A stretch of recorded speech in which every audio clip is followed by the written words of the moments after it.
राहुल गांधी कान खोल कर सुन ले, अगर दोबारा ऐसी घटना हो तो तेरे घर में घुस के गोली मार देंगे।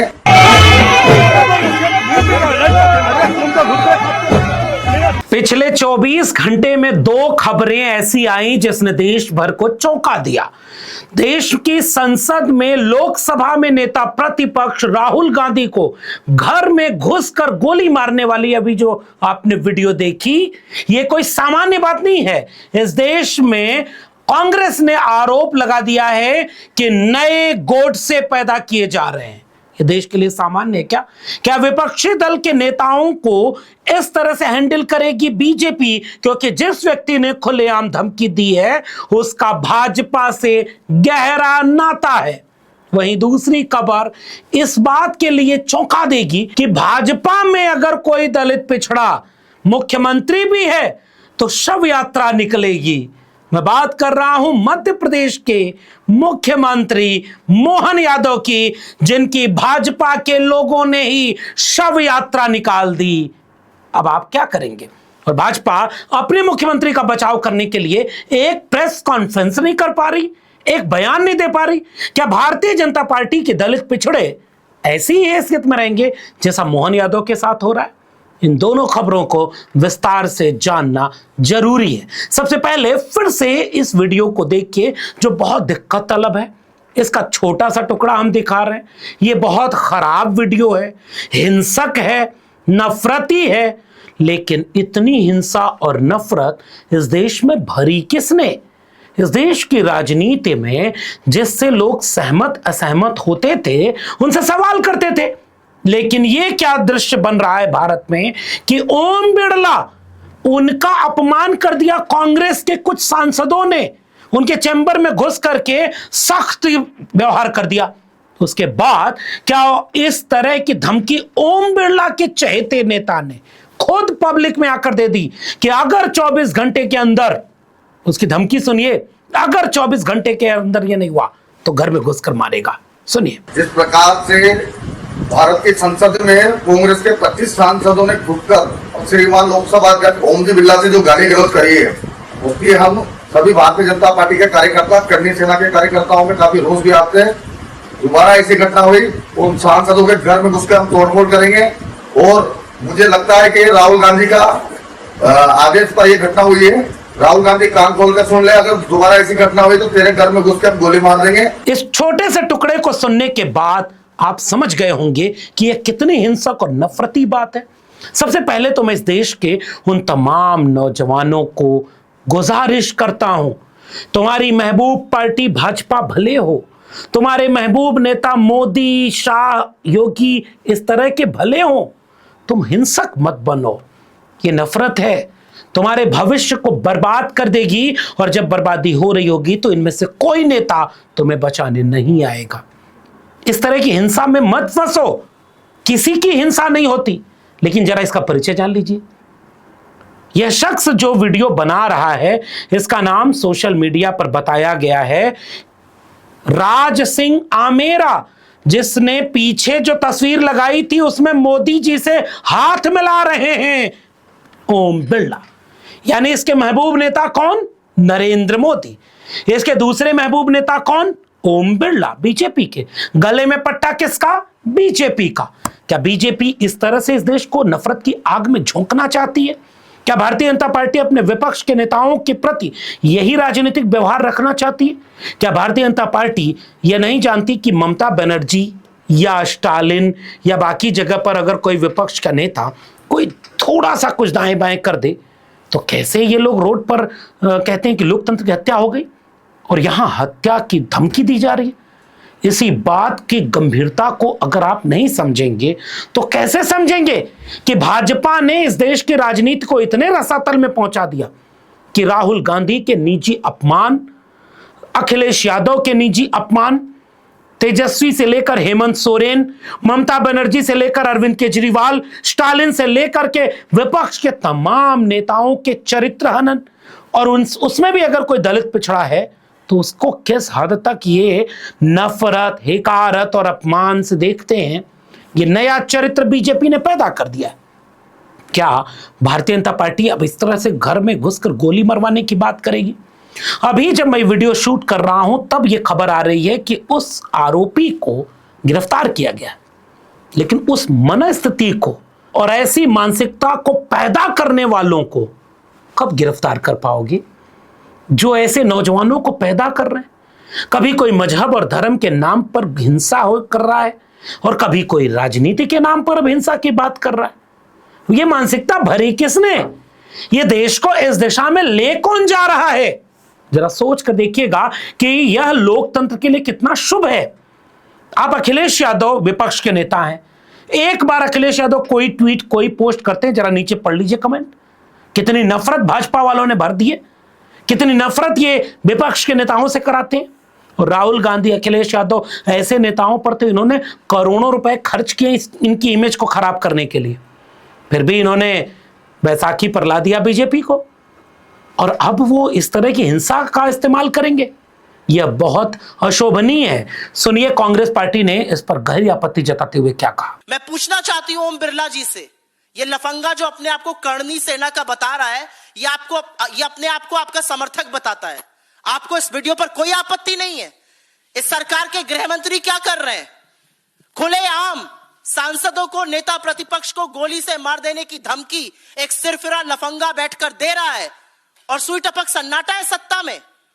सत्ता की चुप्पी पर सवाल उठना चाहिए।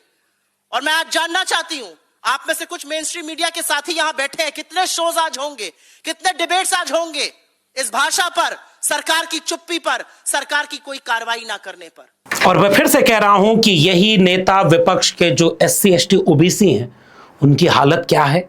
भाजपा ने नफरत भर दी है। और तो और छोड़िए, भाजपा में भी कोई SC ST OBC नेता है तो उसके लिए मोहन यादव एक सैंपल है। पहले यह वीडियो देखिए कि भारतीय जनता पार्टी के मुख्यमंत्री मध्य प्रदेश के मोहन यादव की अर्थी चल रही है और उनके मुर्दाबाद के नारे लग रहे हैं। अब आपने जो वीडियो देखी, ये कौन लोग हैं?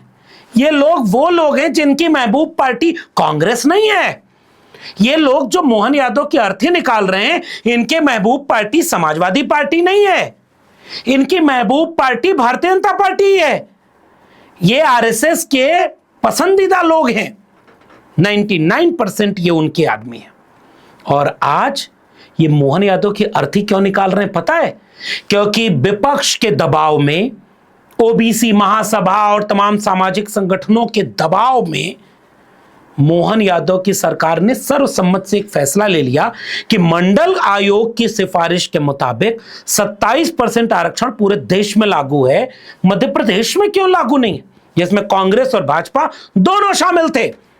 और जब उन्होंने सर्वसम्मति के दबाव में, आंदोलन और सामाजिक संगठनों के दबाव में यह फैसला लिया कि हम इसका कोर्ट में फैसला लेंगे कि भाई हम 27% आरक्षण देना चाह रहे हैं, क्योंकि पिछली बार कमलनाथ की सरकार ने कोशिश की, कोर्ट से रुक गई। बीजेपी ने चाहा कि मोहन यादव को जिस एजेंडे के तहत उन्होंने मुख्यमंत्री बनाया, एजेंडा कोट अनकोट, कि यूपी और बिहार के यादव जो RSS और बीजेपी के खिलाफ खड़े हैं बहुतायत, उनमें एक मैसेज जाए कि बीजेपी आपके व्यक्ति को कहां पहुंचा रही है। पिछले दिनों गाली पड़ी मोहन यादव को। UGC वाली बिल के समय तो मोहन यादव वापस जाओ, वापस जाके भैंस चराओ, ये नारा लगा। जरा देखिए। मोहन यादव जाएगा, आगे भैंस चराएगा, मोहन यादव जाएगा, आगे भैंस चराएगा, मोहन यादव जाएगा, आगे भैंस चराएगा। अब मैं ये जानना चाहता हूं कि एक भी भाजपा वाले ने अपने मुख्यमंत्री का बचाव क्यों नहीं किया?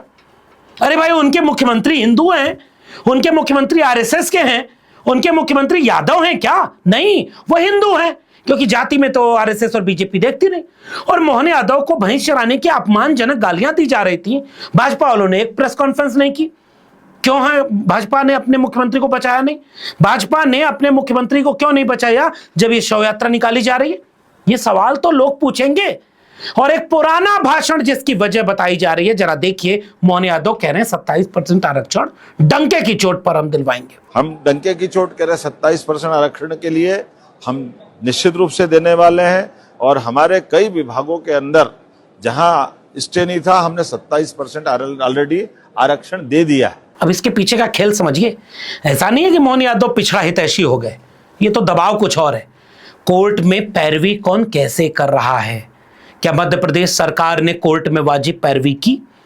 ओबीसी महासभा से लेकर तमाम सामाजिक संगठनों ने इस पर गहरी आपत्तियां कई बार दिखाई कि जैसी पैरवी सुप्रीम कोर्ट में होनी चाहिए थी वैसी पैरवी क्या मध्य प्रदेश की बीजेपी सरकार ने किया? और इसीलिए आज जो फैसला आ गया है वो फैसला गौर से देखिए। सुप्रीम कोर्ट ने कह दिया कि मध्य प्रदेश में ओबीसी को 27% आरक्षण वाली याचिकाएं हाई कोर्ट भेजी जा रही हैं। हाई कोर्ट अब इसमें फैसला लेगा। अब आप देखिए, हाई कोर्ट से सुप्रीम कोर्ट, सुप्रीम कोर्ट से हाई कोर्ट, फिर किसी और कोर्ट, आरक्षण नहीं मिलेगा पिछड़ों को। और शव यात्रा से लेकर गाली खाएगा पिछड़ा, अगर यादव है तो भी। कंधों से ऊंची कभी छाती नहीं होती, धर्म से बड़ी कोई जाति नहीं होती, सब हिंदू एक। और मोहन यादव गाली खा रहे हैं, एक हिंदू संगठन उनको बचाने नहीं आ रहा। चलो भाजपा नहीं बचा रही, भाजपा का चरित्र लोग जान रहे हैं।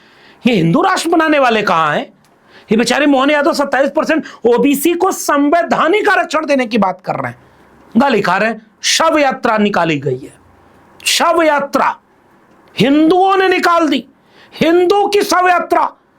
ये क्या हो रहा है भाजपा के राज में? ना अभी ओबीसी को 27% आरक्षण मिला और ना अभी ओबीसी का न्याय हुआ। और जो बेचारा थोड़ा बहुत दबाव में कोशिश कर रहा था वो यादव हो गया, हिंदू हृदय सम्राट नहीं रहा। भले ही वो आरएसएस में जाता हो, मंदिर मंदिर जाता हो, खूब आरती करता हो, सनातन की बात करता हो, आरएसएस का काम करता हो, पीछे से सरकार आरएसएस के लोग चला रहे हैं, फिर भी यादव होकर भैंस चराने का गाली खा रहा है। और अब तो शव यात्रा निकाल दी गई। क्या यही है भाजपा का चाल चरित्र और चेहरा? क्या यही है आरएसएस का हिंदुत्व? यह बात देश के एससी एसटी ओबीसी समझेंगे, पता नहीं कब। आपको क्या लगता है कि मोहन यादव क्या है बीजेपी के लिए? और अंततः भाजपा के राज में न तो 27% आरक्षण मिलना है और न कोई ओबीसी एससी एसटी को न्याय मिलना है। उदाहरण के लिए यूजीसी का मामला समझ लीजिएगा। भाजपा तराजू लेकर सियासत में पैंतरेबाजी करती है। वोट लेना होता है तो कुल्हाड़ी में बेंट लगा करके लकड़ी को कहती है जंगल के कि देखो तुम्हारी कुल्हाड़ी में बेंट तुम्हारे बीच की है, तुम्हारी जाति की है, वोट दे देना। और वोट लेने के बाद यही करती है। पूछना उत्तर प्रदेश में योगी आदित्यनाथ की सरकार में कोर्ट में जाने दर्जनों बार पैरवी हुई, योगी आदित्यनाथ का वकील ही नहीं जा रहा है 69,000 शिक्षक भर्ती मामले में। यह भाजपा एससी एसटी ओबीसी का हितैषी है? नहीं साहब, ये शव यात्रा देखते रहना इस देश के पिछड़ों, दलितों और आदिवासियों। भाजपा का चाल चरित्र और चेहरा समझ में आ जाएगा। वीडियो अगर जरूरी लगे तो शेयर करना मत भूलिएगा। फिलहाल इस वीडियो में इतना ही। मेरे चैनल को सब्सक्राइब नहीं किया तो जाते हैं तो चैनल को सब्सक्राइब करना मत भूलिएगा। बेल आइकॉन यानी घंटी बटन दबाएंगे तो अगले वीडियो की सूचना मिलेगी। ज्वाइन करेंगे तो हमें ताकत और हिम्मत मिलेगी। अगर आप इस वीडियो को ट्विटर यानी एक्स या फेसबुक पर देख रहे हैं तो डॉक्टर लक्ष्मण यादव को फॉलो और सब्सक्राइब करना मत भूलिएगा। फिर मिलेंगे, तब तक के लिए बहुत बहुत धन्यवाद।